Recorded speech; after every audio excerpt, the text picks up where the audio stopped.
আমরা এবার নদী সঞ্চয় কাজের দ্বারা গঠিত ভূমিরূপ পড়ব।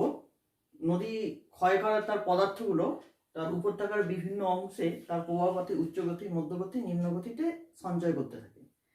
উচ্চগতিতে সঞ্চয়ের পরিমাণটা কম, মধ্যগতি এবং নিম্নগতিতে সঞ্চয়ের পরিমাণটা বেশি। এখানেও ক্ষয় করে, বহন করে।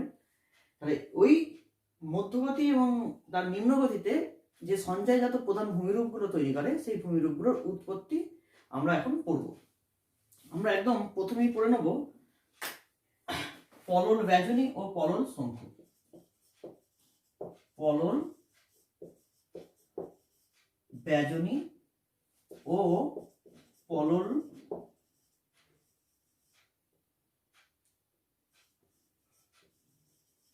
শঙ্কু।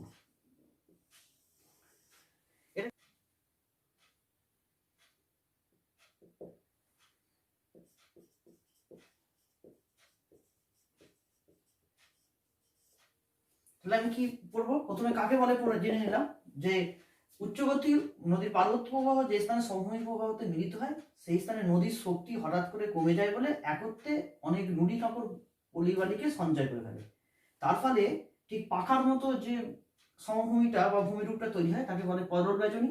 আসলে যদি এবার যদি এটা হচ্ছে যদি ছোট আকারে হয় বা ঢালটা যদি অনেক বেশি হয়, শঙ্কু আকারে সঞ্চিত হলে তাকে বলে পলল শঙ্কু। এবার আমরা পড়বো কিভাবে এটা তৈরি হয়। উৎপত্তি। তাহলে উৎপত্তিতে কি লিখতে হবে?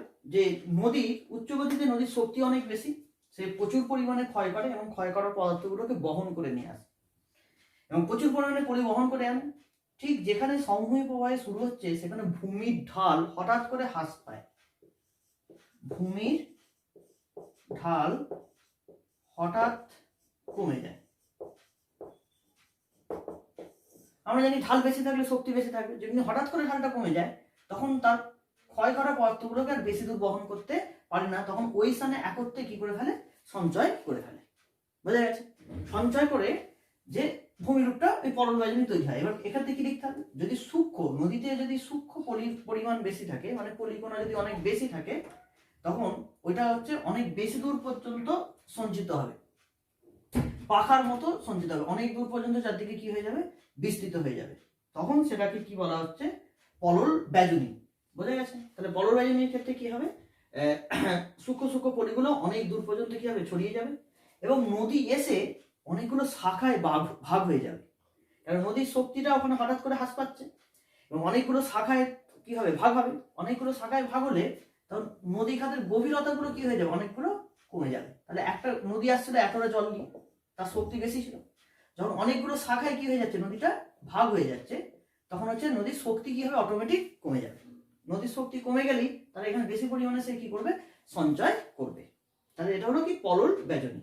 মানে এখানে বিনুনি রূপী জল নির্গমন হয়। নদীটা এরকম এঁকে বেঁকে অনেকগুলো শাখায় ভাগ হয়, আবার কিছুটা দূর যাওয়ার পর আবার মিলিত হয়ে নদী কি হবে? প্রবাহিত হয়। এটা পলল ব্যাজনীর উৎপত্তি। পলল শঙ্কু কি বলছে? যদি অপেক্ষাকৃত বড় আকারের কোণা থাকে, নুড়ি কাঁকড় বালিগুলো যদি অপেক্ষিত বড় হয়, তখন নদী সেগুলোকে বেশি দূর বহন করে নিয়ে যেতে পারবে। তাহলে বেশি দূর বহন করে নিয়ে যেতে না পারলেই তখন সেটা কিসের আকারে সঞ্চিত হবে? এরম এরম যদি হয়, সঞ্চয়টা শঙ্কুর মতো আকৃতি ধারণ করবে, মানে বেশি দূর ছড়িয়ে পড়বে না, এবং খুব কম স্থানে এই পদার্থটা কি হবে? ছড়িয়ে পড়বে। তখন তাকে কি বলা হচ্ছে? পলল শঙ্কু। তাহলে পলল শঙ্কুর সঙ্গে পলল ব্যাজনীর পার্থক্য আছে। হ্যাঁ, পলল শঙ্কুর ক্ষেত্রে কি ঘটে? যেহেতু অনেক বড় বড় নুড়ি কাঁকড়গুলো সঞ্চিত হয়, তখন নদীর জল ওপর দিয়ে যেতে পারে না। তখন সেক্ষেত্রে নদী বড় নুড়ি কাঁকড় সঞ্চিত হওয়ার জন্য নদী তখন ওই নুড়ি কাঁকড়গুলোর ভেতর দিয়ে অন্তঃসলিলা রূপে প্রবাহিত হয়। তাহলে পলল শঙ্কুর ক্ষেত্রে নদী অন্তঃসলিলা রূপে প্রবাহিত হয়।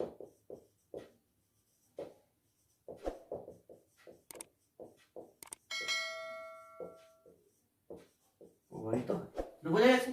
তাহলে পলল ব্যাজনী এবং পলল শঙ্কুর পার্থক্য লিখতে হবে। পলল ব্যাজনী হচ্ছে সূক্ষ্ম পলিকণা দিয়ে গঠিত, এটা হচ্ছে অপেক্ষিত বড় নুড়ি কাঁকড় বালি দিয়ে গঠিত। পলল ব্যাজনীর বিস্তার অনেক বেশি, পলল শঙ্কুর বিস্তার অনেক কম। পলল ব্যাজনীর বিস্তার বেশি, পলল শঙ্কুর বিস্তার কম। পলল শঙ্কুর ঢাল অনেক বেশি, এর ঢালটা অনেক বেশি, এর ঢাল কম। ঢাল কম, এর ঢাল বেশি। বোঝা গেছে? তাহলে এবার এক্ষেত্রে নদীগুলো অনেকগুলো শাখায় ভাগ হয়ে থাকে, ভাগ হয়ে এক্ষেত্রে নদী ভাগ হয়, কিন্তু অন্তঃসলিলের রূপে নদী কি হয়, প্রবাহিত হয়। তাহলে এতগুলো পার্থক্য পললবাজিনের সঙ্গে পললশঙ্কুর পার্থক্য। এর পরের ভূমিরূপ চলে যাই। আচ্ছা, এটা কোথায় দেখা যায় একটু বলে নি।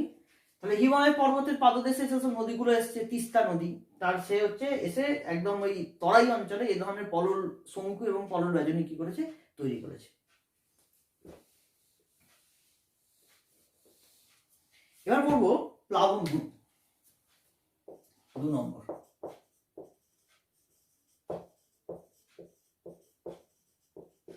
প্লাবন ভূমি কি? নদীর মধ্য এবং নিম্ন গতিতে নদী তার প্রশস্ত উপত্যকার উপর বন্যার সময় পলি সঞ্চিত করে যে সমভূমি তৈরি করে তাকে বলা হচ্ছে প্লাবন সমভূমি। তাহলে বোঝা যাচ্ছে প্লাবন সমভূমি কাকে বলে। এবার এর কি পড়তে হবে, উৎপত্তি করব। উৎপত্তিটা করি।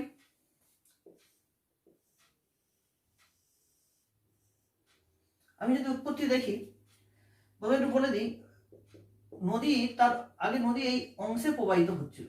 নদী তার উপত্যকাকে দুদিকে 500 ক্ষয় করে করে তার উপত্যকাকে প্রশস্ত করেছে। তার প্রথমে কি করেছে, উপত্যকা 500 ক্ষয়ের মাধ্যমে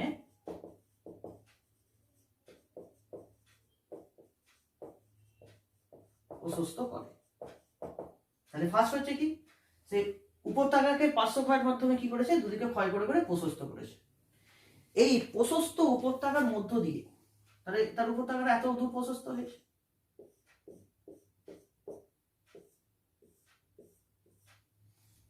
এই যে তার প্রশস্ত উপত্যকা, সেই প্রশস্ত উপত্যকার মধ্য দিয়ে নদী এঁকে বেঁকে প্রবাহিত হয়েছে।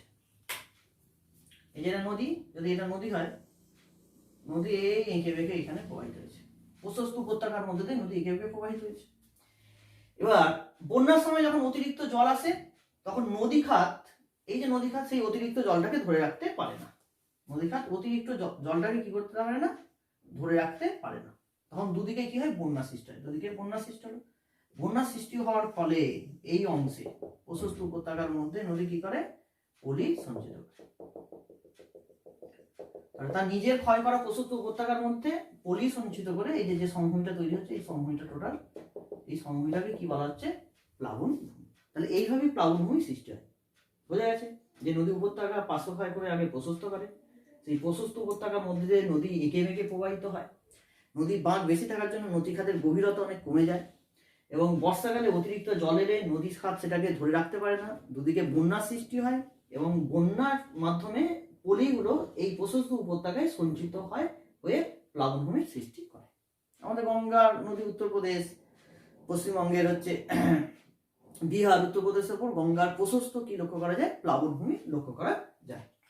হলো এটা প্লাবনভূমি। এবার পড়বো 3 নম্বর,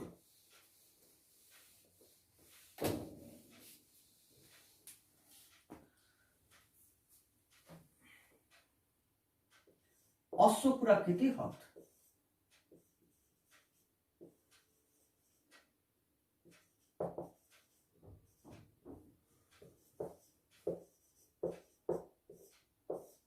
তাহলে প্রথমে অশ্বক্ষুরাকৃতি হ্রদ কাকে বলে আমি বলবো।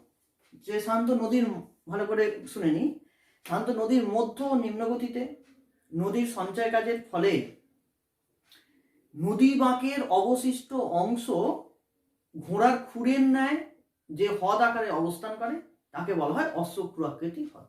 তাহলে কি, নদীর মধ্য ও নিম্নগতিতে নদী বাঁকের অবশিষ্ট অংশ নদীর সঞ্চয় কাজের ফলে ঘোড়ার খুরের ন্যায় যে ভূমিরূপ তৈরি করে তাকে বলা হচ্ছে অশ্বক্ষুরাকৃতি হ্রদ। এবার অশ্বক্ষুরাকৃতি হ্রদ কিভাবে সৃষ্টি হয় আমরা লিখবো, দেখে নিই ছবিটা এঁকে। প্রথমে হচ্ছে নদীর একটা হচ্ছে বাঁক তৈরি হয়, এইভাবে হলো নদী, এইভাবে কি তৈরি হলো, বাঁক তৈরি হলো। নদী বাঁক, এখানে নদীর জল আঘাত করছে, এই আঘাত করছে জল, আবার এখানে এসে আঘাত করছে, এইভাবে আবার যাচ্ছে, এটা নদীর স্রোত। এবার এই বাঁক ক্রমশ কি হতে থাকে, বাড়তে থাকে। তাহলে প্রথম অবস্থা। দ্বিতীয় অবস্থা, নদী বাঁক ক্রমশ কি হতে থাকে, নদী বাঁক ক্রমশ বাড়তে থাকে। তাহলে এখানে যদি জলের প্রবাহটা দেখি, তাহলে ফ্লো গিয়ে আগে এখানে আঘাত করছে, তারপর এ গিয়ে এই অংশে আঘাত করবে, এখানে আঘাত করবে, এখান থেকে এসে এখানে আঘাত করবে, এইভাবে যাবে। তাহলে এই এই জায়গায় আঘাত করছে, এখানে ক্ষয়টা কি হতে থাকবে, আস্তে আস্তে বাড়তে থাকবে। এই জায়গায় এসে আঘাত করছে, এই ক্ষয়টা আস্তে আস্তে বাড়বে। এখানে আঘাত যখন করবে, এই দিকটা তখন কি হবে, বৃদ্ধি পাবে। এই জায়গাটাও কি হবে, ক্রমশ কি হবে, এগিয়ে যাবে, আর এই জায়গাগুলো সঞ্চিত হবে। তৃতীয় অংশে কি দেখি, তখন একদম বাঁক ক্রমশ বেড়ে যাবে, বাঁকটা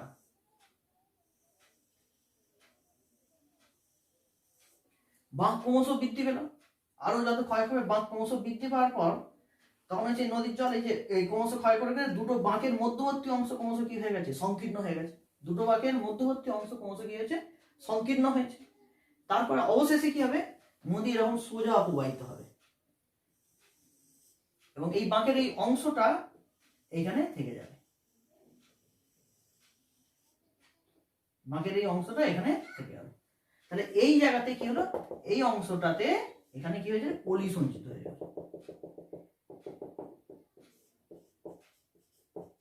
পলি সঞ্চয়। তাহলে এই অংশে পলি সঞ্চয় যখনই হয়ে গেল, তখন তাহলে বাঁকের এই অংশটা মূল নদী থেকে কি হয়ে গেল, বিচ্ছিন্ন হয়ে গেল। তাহলে বাঁকের অবশিষ্ট অংশটা মূল নদী থেকে কি হলো, বিচ্ছিন্ন হলো। এইভাবেই অশোক প্রাকৃতিক হ্রদ সৃষ্টি হয়।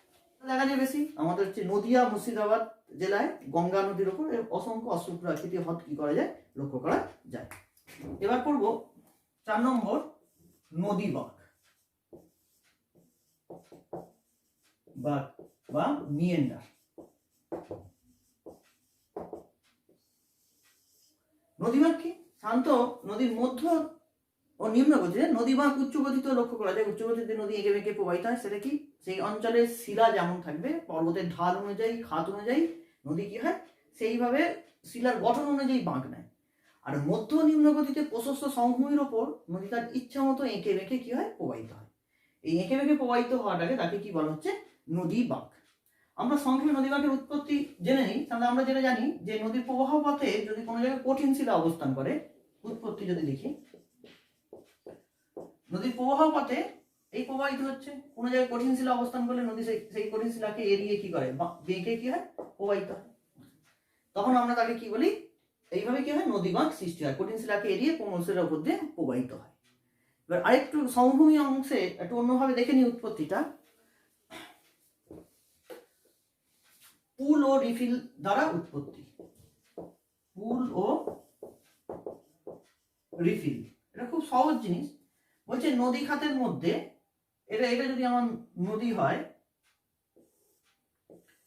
যে নির্দিষ্ট দূরত্বে নদী খাতের তলদেশে কতগুলো গর্ত থাকে, কতগুলো গর্তের মতো অংশ থাকে, এই গর্তগুলোকে বলা হচ্ছে পুল, আর মাঝের যে উঁচু অংশ তাকে বলা হয় রিফিল। তাহলে বোঝা গেছে, তাহলে নদী খাতের তলদেশে যে গর্তগুলো থাকে তাকে বলা হচ্ছে পুল, আর যেখানে উঁচু অংশগুলোকে রিফিল। আমি যদি এইভাবে একটা ছবি আঁকি, তাহলে কি দেখবো, যে এই পুল, আবার উঁচু অংশ, আবার পুল, আবার উঁচু অংশ, আবার পুল, উঁচু অংশ। তাহলে এর মধ্যে কি হচ্ছে, জলটা প্রবাহিত হচ্ছে। তাহলে যেখানে পুল আছে সেখানে জলের গভীরতা বেশি, আর যেখানে রিফিল জলের গভীরতা কম। এখানে কি পুল, এটা হচ্ছে কি রিফিল। তাহলে পুলে জলের গভীরতা বেশি, রিফিলে জলের গভীরতা কম। যেখানে জলের গভীরতা বেশি হবে সেখানে নদীর শক্তি কি হবে, বেশি থাকবে। নদীর শক্তি বেশি থাকলে সেই পুল যে স্থানে অবস্থান করে সেই স্থানে যে কোনো একটা দুর্বল পারে সে কি করতে থাকবে, ক্ষয় করতে থাকবে। এখানে ক্ষয় করতে পারে, এদিকে ক্ষয় করতে পারে। যখন এইভাবে ক্ষয় করবে তখন এই ক্ষয় করার পদার্থগুলো এখানে সঞ্চিত হয়, নদী বাঁকটা এইভাবে তৈরি হবে। বাঁকগুলো যেখানে পুল অবস্থান করবে, নদীর শক্তি বেশি থাকার জন্য সেই অংশেই বাঁকটা তৈরি হবে। এইভাবে নদী বেঁকে প্রবাহিত হবে। এখানে পুল আছে, এখানে নদীর শক্তি এই পাশে যদি ক্ষয় করে বেশি, নদী এইভাবে এঁকে বেঁকে প্রবাহিত হবে। তাহলে এইভাবে পুল ও রিফিলের অবস্থানের কারণেও নদী বাঁক কি হয়, সৃষ্টি হয়। নদী চর ও দ্বীপ। নদী চর ও নদী দ্বীপ কি, নদী প্রবাহিত হচ্ছে তার মধ্য নিম্ন গতিতে, নদীর ঢাল খুব কম থাকে। নদী যেসব পদার্থগুলো বহন করে নিয়ে আসে সেই পদার্থগুলো সব জায়গায় কি করতে, সবটা বহন করতে পারে না, তার প্রবাহ পথে বিভিন্ন জায়গায় কি করে, সঞ্চিত করে। বিশেষ করে নদী প্রবাহ পথে যখন হচ্ছে নদী খাতের ধারে কোনো একটা ধারে যখন সঞ্চয় করে তখন তাকে বলা হয় নদী চর। বা বিশেষ করে যখন নদী যেরকম বাঁক নেয়, নদী যখন কি হয় এঁকে বেঁকে প্রবাহিত হয়, মানে যেখানে বাঁক নিচ্ছে, যে অংশে বাঁক নিচ্ছে সেখানে অবতল ঢাল, তার উল্টো দিকে উত্তল ঢাল, এইখানে হচ্ছে নদী পলি সঞ্চয় করে। এটা হচ্ছে কি নদী চর। এই পদার্থগুলোকে ক্ষয় করা পদার্থগুলোকে এদিকটা কি সঞ্চয় করে।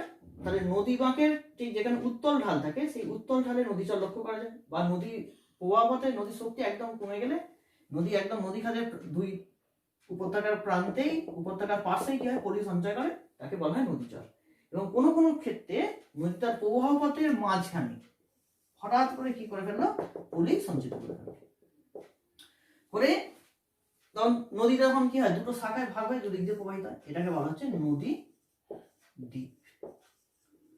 আমরা জানি হচ্ছে আমাদের হচ্ছে হলদিয়ার কাছে, হলদিয়া থেকে উল্টো দিকে নয়াচর বলে একটা নদী দ্বীপ আছে, নতুন দ্বীপ তৈরি হয়েছে হলদিয়া থেকে মাঝখানে, ওখানে হুগলি নদীর দুটো শাখায় কি হয়ে গেছে, ভাগ হয়ে গেছে।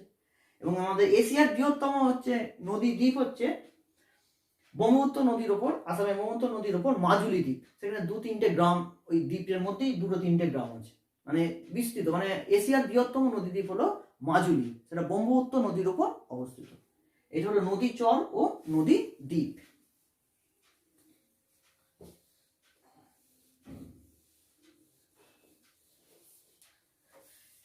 এরপর পড়ব বদ্বীপ।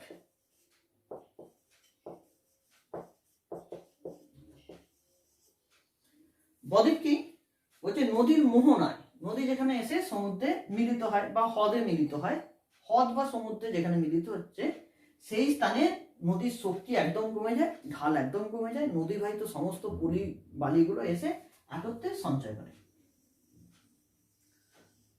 নদী অনেকগুলো শাখায় কি হয়ে যায়, ভাগ হয়ে যায়।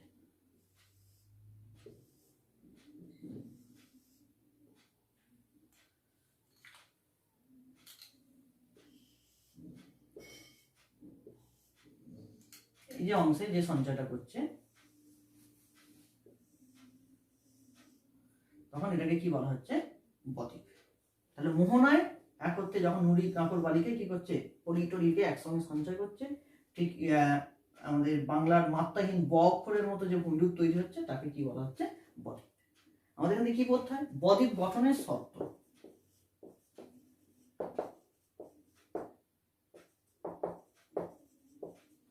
বদ্বীপ গঠনের শর্ত মানে সব নদীতেই বদ্বীপ লক্ষ্য করা যায় না, সমস্ত নদীতেই কি লক্ষ্য করা যায় না, বদ্বীপ লক্ষ্য করা যায় না। যেমন আমাজন নদী, সেই আমাজন নদীতে বদ্বীপ লক্ষ্য করা যায় না। আমাদের এদিকে নর্মদা তাপ্তি নদীর নাম শুনেছি, সেখানেও বদ্বীপ লক্ষ্য করা যায় না। কিন্তু তাহলে বদ্বীপ তৈরি হতে গেলে কি কি শর্ত দরকার, সেই শর্তগুলো জেনে নিই। 1 নম্বর শর্ত হচ্ছে নদীতে পলির পরিমাণ অনেক বেশি থাকতে হবে। তাহলে 1 নম্বর কি, নদীতে পলির পরিমাণ অনেক বেশি থাকতে হবে। 2 নম্বর হচ্ছে নদীর দৈর্ঘ্য অনেক বেশি হতে হবে, নদীর দৈর্ঘ্য অনেক বেশি হতে হবে যাতে বেশি পরিমাণে পলি সঞ্চয় করতে পারে। এবং দৈর্ঘ্য বেশি হতে হবে এবং শাখা প্রশাখা বা শাখা বা উপনদী, শাখা নদী ও উপনদীর সংখ্যা অনেক কি হতে হবে, বেশি হতে হবে যাতে বেশি পলি বহন করে নিয়ে আসতে পারে। তাহলে 2 নম্বর হয়ে গেল। 3 নম্বর হচ্ছে মোহনার কাছে ঢাল মৃদু হতে হবে, মানে একদম প্রায় সমতল ঢালযুক্ত হবে। নালে যদি ঢাল বেশি থাকে নদীর শক্তি কি থাকবে, অনেক বেশি, তখন সে তার পলিগুলোকে সমুদ্রের মাঝখানে নিয়ে চলে যাবে। তাহলে মৃদু ঢালযুক্ত হতে হবে যাতে বেশি পরিমাণে কি হতে পারে, এই নদীর শক্তি যাতে কি হয়, কম থাকে, মানে নদীর গতিবেগ যাতে হ্রাস পায়। আর কি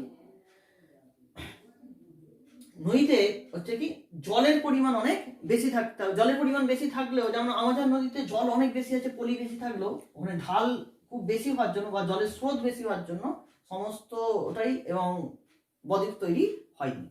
আচ্ছা, আরেকটা হচ্ছে কি 4 নম্বর, সমুদ্রের গভীরতা কম হতে পারে, উপকূলের গভীরতা কি হতে হবে, কম হতে হবে। যদি উপকূল গভীর হয়ে থাকে তাহলে সেই সমস্ত পলিগুলো আর সঞ্চিত হবে না, গভীর সমুদ্রে চলে যাবে। এবং সমুদ্র স্রোত ও তরঙ্গের প্রভাব কম থাকতে হবে যাতে পলি সঞ্চয় হওয়ার সুযোগ পায়। বুঝা গেছে? তাহলে এই কন্ডিশন হলেই তবে আমাদের কি তৈরি হবে, বদ্বীপ সৃষ্টি হবে। বুঝলে মাথায়? এবার আমরা বদ্বীপের যে শ্রেণীবিভাগ, আমাদের 10ম শ্রেণীর পাঠ্য অনুযায়ী বদ্বীপের যে 3 ধরনের বদ্বীপ আছে, সেই 3 ধরনের বদ্বীপের কাকে বলে তার উৎপত্তিটা জেনে নিই। প্রথম 1 নম্বর হচ্ছে ধনুক আকৃতি বদ্বীপ।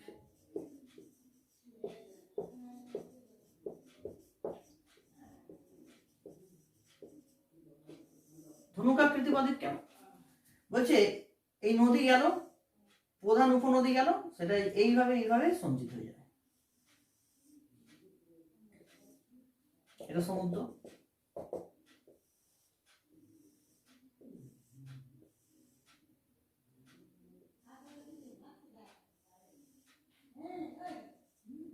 নদী, এটা হচ্ছে কি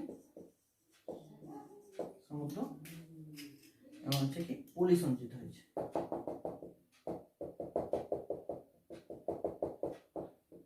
কিসের মতো আকার ধারণ করেছে? ধনুকের মতো। সেটা কোথায়? তাহলে হচ্ছে কি বদ্বীপের অংশটা যখন কি ধনুকের মতো আকার ধারণ করে তখন তাকে ধনুক আকৃতি বদ্বীপ বলা হয়। কিভাবে তৈরি হয় বলছে, যেখানে একটা মূল প্রধান নদীর শক্তি একটু বেশি থাকবে। প্রধান নদীর শক্তি হচ্ছে কি হবে? বেশি থাকবে। প্রধান নদীর শক্তি বেশি থাকলে নদী সমুদ্রের দিকে অনেক দূর পর্যন্ত এগিয়ে যাবে, প্রচুর তার পলির রাশি নিয়ে, এবং তার সঙ্গে সমুদ্রের শক্তিও কিছুটা বেশি থাকবে। সেই সমুদ্রের তরঙ্গ এবং সমুদ্র স্রোত কি করবে? ওই পলিটাকে, সমুদ্র স্রোত তরঙ্গ পলিটাকে কি করবে? দুদিকে কি করবে? ছড়িয়ে দেবে। কিসের মতো? দুদিকে একদম হচ্ছে কি ধনুকের মতো দুদিকে কি হবে? সঞ্চিত হয়ে যাবে। এবং যেহেতু নদীর শক্তিটা বেশি, সে সামনের দিকে কি হয়? অগ্রসর হয়। অগ্রসরের পলিগুলো দুদিকে কি বৃত্তচাপের মতো, দুটো এরকম বড় বড় বৃত্তচাপের মতো কি হয়? সঞ্চিত হয়। ফলে ধনুক আকৃতি বদ্বীপ সৃষ্টি হয়। ঢুকেছে মাথায়? আমাদের হচ্ছে গোদাবরী নদীর বদ্বীপ, কৃষ্ণা নদীর বদ্বীপ ধনুক আকৃতি। ওদিকে হচ্ছে নীল নদের বদ্বীপ হচ্ছে এই ধনুক আকৃতির বদ্বীপ। বুঝে গেছে? এবার হচ্ছে তীক্ষ্ণ, তীক্ষ্ণ অগ্রভাগ বিশিষ্ট।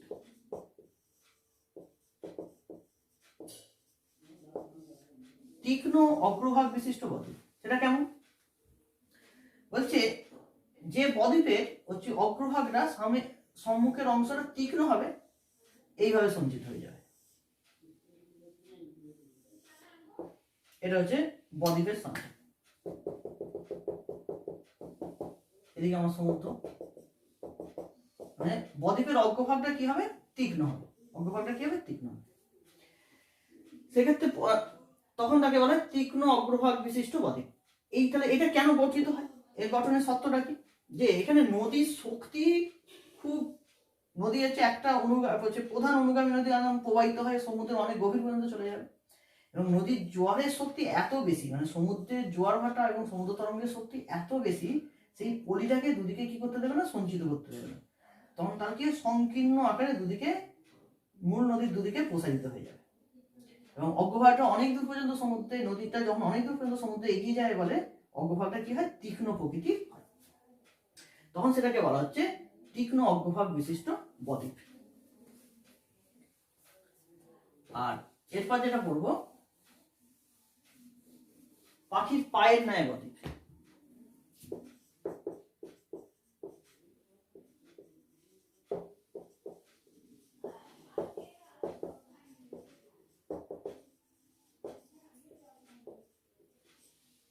পাখির পায়ের ন্যায় বদ্বীপ বলছে, যখন একটা নদীর মোহনাটায় প্রধান মূল নদী চলে গেল, তার অসংখ্য শাখা নদী ছোট ছোট ছোট ছোট বদ্বীপ তৈরি করবে।